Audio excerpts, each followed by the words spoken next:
So let me tell you a little bit more about me, because as Elizabeth said, well, I was born in Vienna, in Austria, at a time that in terms of the conceptual framework introduced by my work, was a time of massive regression to the domination system.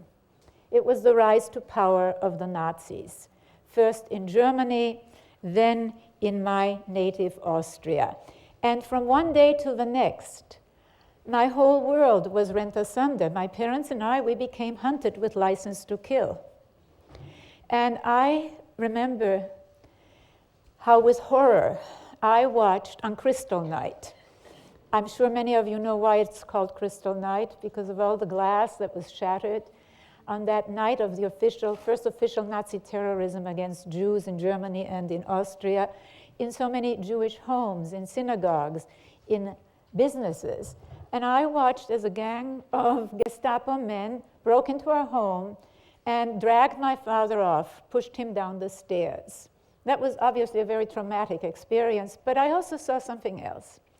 Something that I today call spiritual courage. And it's not courage the way we're taught to think about courage as, go out, have the courage to kill the dragon, slay the enemy, right? But the courage to stand up against injustice out of love. And that is the courage that my mother displayed. Now, she could have been killed. Many people were killed that night on Crystal Night.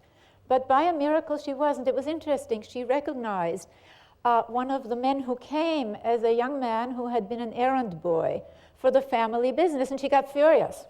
She said, "How dare you come here to loot, to plunder, and to treat this man who was so good to you like this? I want him back." Well, eventually some money passed hands. But, if she hadn't stood up, we would all have had the same fate as most of my relatives, my grandparents, my aunts, most of my cousins, 8 million Jews. And as Elizabeth said, we escaped by another miracle. We were on one of the last ships before the St. Louis. There was a movie made about it called The Voyage of the Damned. It was a voyage of the damned.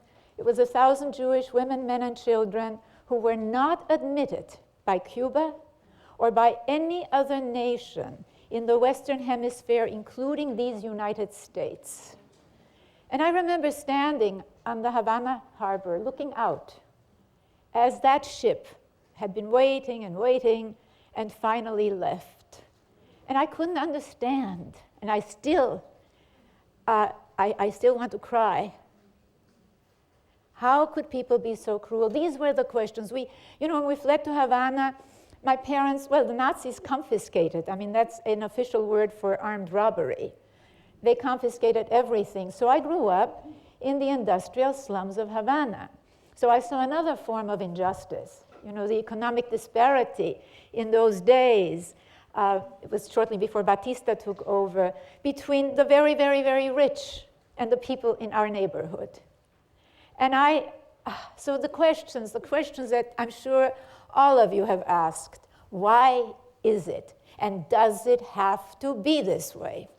When we humans have such an enormous capacity for caring, for creativity, for empathy, what I saw in my mother, what is it that has so much tilted us towards cruelty, insensitivity, destructiveness? Is it, as we're so often told, so many of the meta-myths, original sin, selfish genes, right? It's just the way it is. It's human nature. I didn't believe that. And so I wanted to know, what are the alternatives?